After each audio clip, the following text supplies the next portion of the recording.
कहिएगा, कल फ़खर जमान का मुतनाज़ आउट क्लियर था कि ये आउट नहीं था, बॉल जो है वो पहले ग्राउंड पर लगी लेकिन फिर भी आउट दिया गया। इससे टीम को कितना नुकसान पहुंचा? देखें, उस वक्त यकीनी तौर पर टीम का टेम्पो बन गया था और लगता भी था कि फ़खर जमान, आपको पता है पहले साइम अयूब साहबजादा के साथ आते थे ओपनिंग पे, तो फ़खर जमान को भेजा गया था और अच्छा खेल रहे थे, अच्छा टेम्परामेंट बन रहा था, टेम्पो बन रहा था टीम का जब ये फैसला दिया गया, क्योंकि मुख्तलिफ एंगल के साथ जो है टीवी एम्पायर इसको देख सकता था।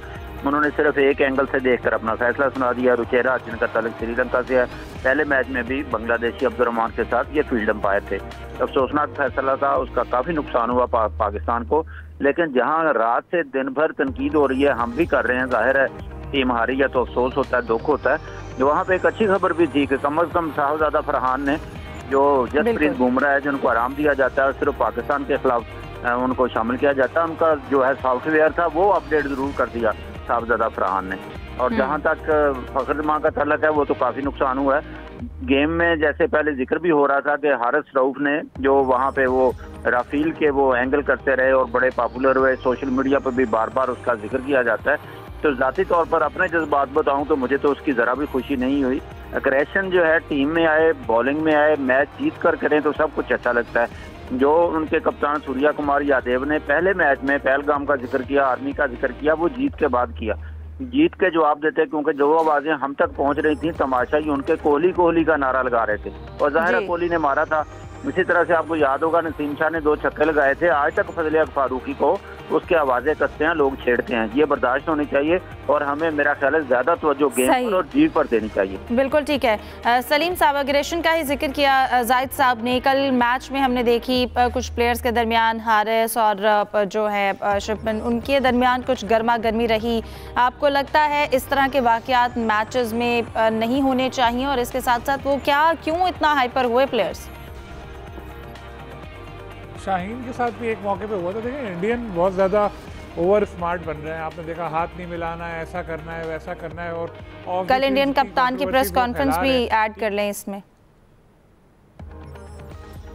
तो जितना वो कंट्रोवर्सीज फैला रहे हैं, तो इस वजह से एक जो तनाव है बहुत बढ़ चुका है। और वो पाकिस्तानी प्लेयर्स भी जाहिर है कब तक सुनते रहेंगे, कब तक वो बिल्कुल ऐसे रहेंगे। तो अब उन्होंने यही पॉलिसी अपनाई कि जवाब देना है, तो वो दे रहे हैं जवाब। जब इतना ज़्यादा टेंशन होगा तो ये तो होगा। वो तो शुक्र है कोई बहुत ज़्यादा संगीन वाक़या नहीं हुआ, लेकिन लग यही रहा था कि कहीं लड़ने ही ना लगे प्लेयर्स, क्योंकि इंडियंस भी इश्तिहाल दिला रहे थे बहुत ज़्यादा। और क्राउड तो आपको पता ही है कि 90-95% इंडियन ही होता है, उनकी कोशिश यही होती है प्रोवोक करें।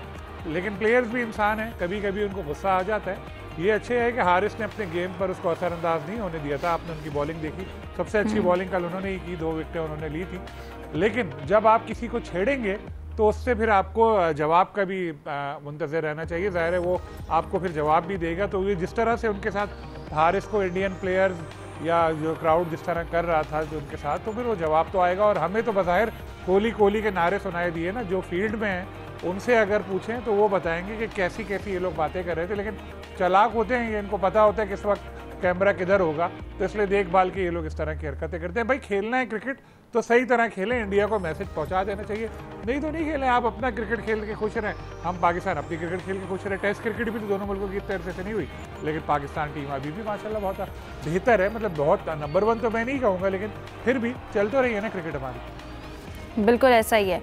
हमने अपने यूसुफ मैचेस से आपको लगता है कि सीखा है पाकिस्तान ने, और या हमने वो गलतियां रिपीट नहीं की हैं, कुछ नई गलतियां की हैं जो हमने 14 सितंबर के मैच से सीखा। 21 में हमने कुछ नई गलतियां की, लेकिन अब गलतियों की गुंजाइश नहीं है। हम सुपर 4 में हैं, आज रेस्ट है एशिया कप में, लेकिन कल पाकिस्तान वर्सेस श्रीलंका है। ये कंपटीशन में क्या हिकमत अमली होनी चाहिए पाकिस्तानी टीम की? देखें, दोनों टीमों के लिए डू और डाई मैच की हैसियत ये रखता है। कल वाला मैच आज थोड़ी देर पहले अबू धाबी में पाकिस्तान की टीम वहाँ लैंड की है, तो मेरे ख्याल में पाकिस्तान को जो इंडिया के साथ मैच था बहुत सी गलतियों का उन्होंने यकीनी तौर पर नोट भी की होंगी और टीम इंतज़ामिया उनको दूर करने की कोशिश करेगी, क्योंकि अब पाकिस्तान टीम के पास कोई गलती की गुंजाइश नहीं है। हमें हर हाल में दोनों मैचेस जीतना है, तभी जाकर हम फाइनल में पहुँच सकते हैं। आज मैं सुन रहा था साहबजादा फरहान की बातचीत, उन्होंने भी यही कहा कि हमारे लिए अब कोई और मौका है ही नहीं, सिर्फ जीत यही हमें फ़ाइनल में पहुंचा सकती है। और मुझे यकीन है कि पाकिस्तान की टीम अच्छा परफॉर्म करेगी। उन्होंने इस ख्वाहिश का भी इज़हार किया कि वो चाहते हैं कि इंडिया के साथ दोबारा हमारा मैच हो और दोबारा हम इसी एग्रेशन के साथ खेलते हुए वहाँ पर नजर आएंगे और पाकिस्तान नहीं, ऐसा एग्रेशन नहीं, इससे ज़्यादा एग्रेशन। बिल्कुल ऐसा ही है, क्योंकि इंडिया पाकिस्तान का मैच जब भी होता है कुछ ना कुछ चीज़ें ऐसी हो जाती हैं और तारीख का हिस्सा बनती हैं। अब ये हमेशा याद रखा जाएगा कि एशिया कप में पाकिस्तान के खिलाफ इंडियन टीम ने 5 कैच ड्रॉप करके रिकॉर्ड कायम किया। इसके साथ साहबजादा फरहान ने निसफ सेंचुरी मुकम्मल करने के बाद अपनी जो खुशी का स्टाइल अपनाया वो भी दुनिया को याद रखा जाएगा। और ख़ास तौर पर जो इंडिया पाकिस्तान के दरमियान ये एक तनाज़ा हुआ फ़खर जमां की वजह से मैं जिसको उनको आउट दिया गया, ये भी हमेशा लोगों को याद रहेगा। और अब पाकिस्तान क्रिकेट बोर्ड ने बाज़ाब्ता तौर पर जो मैच रेफरी का डिसीजन था उसके अलावा आज रिपोर्ट भी दर्ज करवा दी। अब देखते हैं कि ICC इस पर क्या एक्शन लेती है।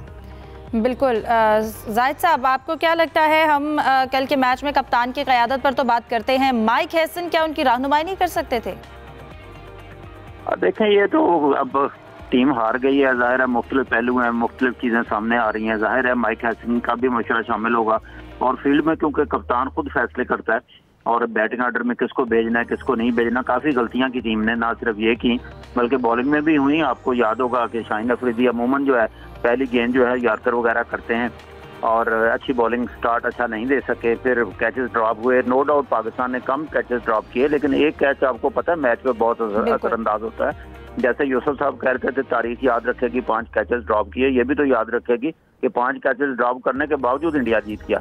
तो असल बात यह है कि फील्डिंग मरकजी रोल प्ले करती है। पाकिस्तान के पास अब गलती की गुंजाइश है नहीं, क्योंकि श्रीलंका और बांग्लादेश दोनों किसी भी बिल्कुल, और जाहिद साहब नहीं कह सकते जैसी हमारी परवाह। बिल्कुल ऐसे ही जैसा आपने आगाज़ में कहा कि एक जीत जो है वो बहुत से कामियों पर पर्दा डाल देती है। उन्होंने मिस फील्डिंग की लेकिन उन्होंने उसको कवर किया। पाकिस्तान से उम्मीदें हैं कि अपनी सुपर 4 में जो बाकी मैचेस हैं उनमें वो अच्छा परफॉर्म करे और फाइनल तक पहुँचे। आज के प्रोग्राम को